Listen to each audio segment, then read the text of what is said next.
Just testing out my Snap-on low amp clamp probe.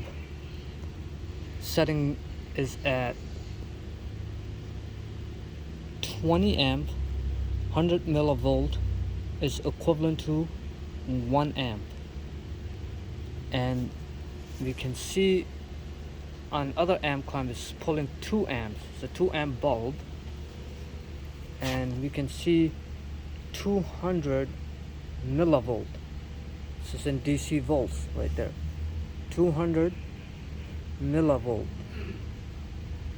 That, like I said, it was 100 millivolt per amp, so it is 2 amp. So now if I disconnect that, there, goes to 0. I'll connect it back up. It's in negative because the direction of the amps. Okay, I just switched it. There you go.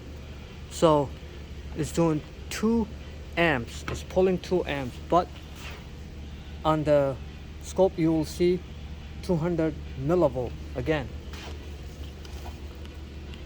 100 millivolt is equal to 1 amp.